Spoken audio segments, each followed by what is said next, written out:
Quantum computers. Quantum computers are getting attention again after the US government promised $2 billion investing for quantum computer. Related stocks started moving up. Companies like IonQ, Rigetti, and D-Wave are getting attention. And big tech companies like IBM, Google, and Microsoft are also still investing in this area. But what exactly is a quantum computer? And why even the US government putting money into this technology? If we go too deep, it gets too difficult. So today, let's learn about basic knowledge of quantum computer.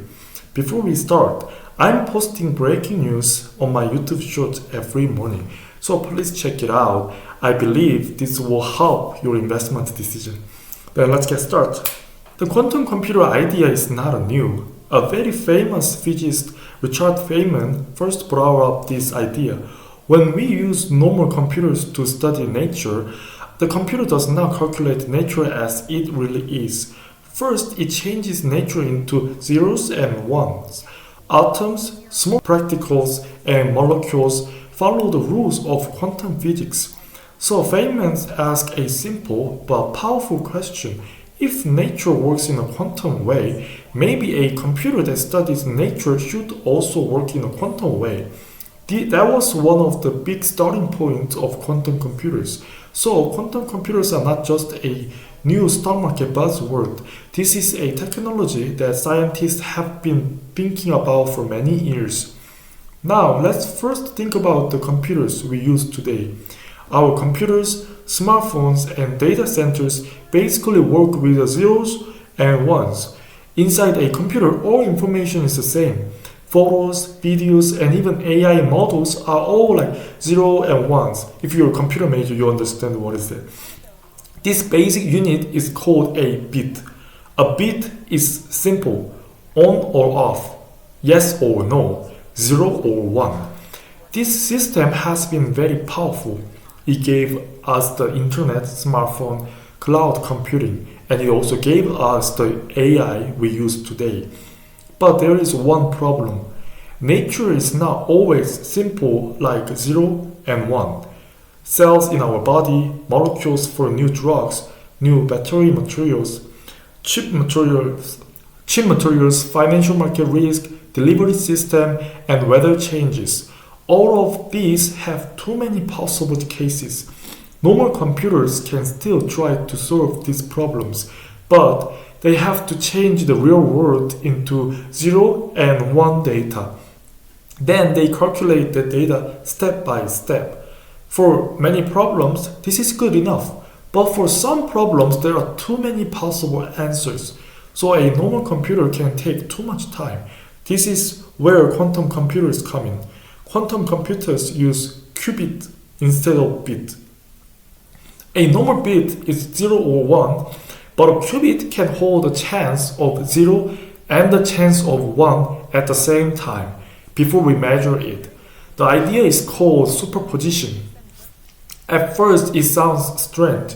0 and 1 at the same time? What does that even mean? A normal computer is like opening doors one by one to find the answer. It opens the first door, and if there is not an answer, it opens the second door. And if there is not an answer, it opens the third door. But a quantum computer can deal with many possible answers at the same time before open the door for some special problems. That is why it can be powerful when there are too many possible cases. But do not misunderstand this. A quantum computer does not make everything faster. It does not mean your YouTube will suddenly become faster. It does not mean your game will run better. A quantum computer is not like strong for every problem. It may be strong for certain special problems. But that difference is very important. So where can we quantum computers we can use? The first area we can think is the drug development. To make a new drug, companies need to understand how molecules react. They need to know which material connects with which protein. They need to know which structure can work as medicine. They also need to know which mix can reduce side effects. But molecules and atoms follow the rules of quantum physics. A normal computer has to change this into zeros and ones and then calculate it. But a quantum computer can deal with this kind of problem in a way that is closer to nature. So in the future, quantum computers may help companies find new drug ideas much faster. For drug companies, this is very good news because making one new drug takes a long time and a lot of money. If quantum computer can help find better drug ideas fast, they can save tons of money and time. And the second area is materials. Better batteries, stronger chip materials, better solar materials, lighter airplane materials, all of these go down to atoms and molecules. Companies need to know which elements to mix. They need to know which structure is more stable. They need to know which material can store energy better. They are very hard problems for normal computers. There are too many possible cases. If quantum computers improve, they may become very useful for testing new materials. That is why battery, chip, energy, chemical, and defense companies are watching quantum computers. The third area is finding the best answer. This means finding the best choice among many possible choices. Let me give you an example. Think about the delivery company. If there is one truck, you might just find where the truck should go. But if there are 1,000 trucks, what if there are tens of thousands of delivery points? What if the weather is different? What if traffic is different? What if gas prices are different? What if work hours are different? Then the number of possible cases grow very fast. These are not simple math problems anymore. These are problems with many possible choices, and quantum computers can solve these issues. Okay, so this is great technology. If quantum computers are so powerful, why are we not using them anywhere yet? The answer is because they are very hard to build.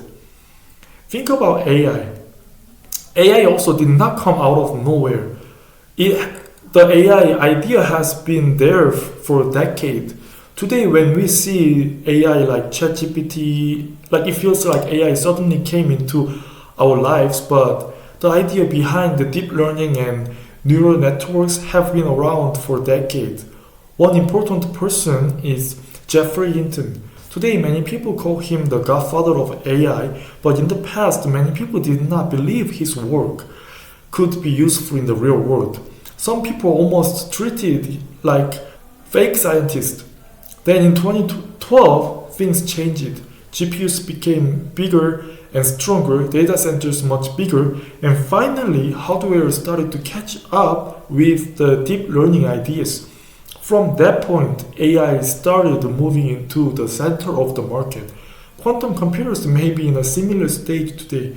The idea has been around for a long time, but now hardware and money are slowly starting to catch up. One of the biggest problems with quantum computers today is that qubits are very sensitive. Each qubit is very weak against small errors. If small errors build up, the whole calculation can become useless. So error fixing is very important in quantum computers. Making many qubits is important, but keeping those qubits stable is even harder. Even if a company says it has 1,000 qubits, it does not mean all 1,000 qubits are useful for real work. Many qubits may be needed just to fix errors. Another problem is that the machines are very large and complex. Some quantum computers need extremely cold temperatures, almost as cold as absolute zero. Because of that, cooling system can be much bigger than the actual chip. In other words, the support machine can be bigger than the main machine. This reminds us of the early stage of the computer era. When the first computers came out, machines like ENIAC were so big that they filled the whole room. Normal people could not use them at home. But over time, computers became smaller, cheaper, and stronger, and finally everyone started using them. Quantum computers are still in the early hardware stage. They are not something everyone can use right now. But if this technology becomes smaller, cheaper, and more stable, a new market can open. Right now, there are many different types of quantum computer technologies. One well-known type is superconducting type. IBM and Google are well known in this area. Another type is the ion trap type. IonQ is one of the famous names here. Recently, photomic quantum computing and neutral atom systems are also getting attention.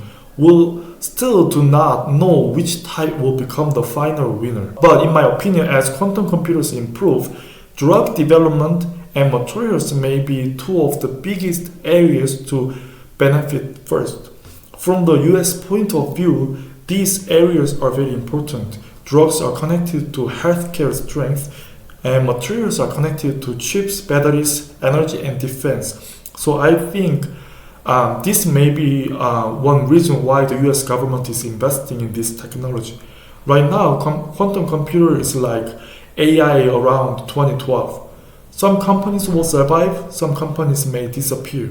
Many companies are entering this market now, and soon some technology types may become the standard and other types may lose the race. But in the long run, this technology is hard to ignore now. If quantum computers can solve even some of the problem better, the market can become much bigger than many people expect. In 2026, Google DeepMind showed AlphaGo. At that time, AI still felt like a cool future technology to many people. But now, in 2026, we use many AI products in real life. Just 10 years. Now we have an OpenAI, Cloud for Anthropic, Gemini, and technology that looked far away 10 years ago is now part of our daily life. So maybe quantum computers are not too far future stories anymore. If you believe technology changed the world, please hit like and subscribe to the channel. I'll be back with another fun, interesting market news and update. See you in the next video, and I'll be back.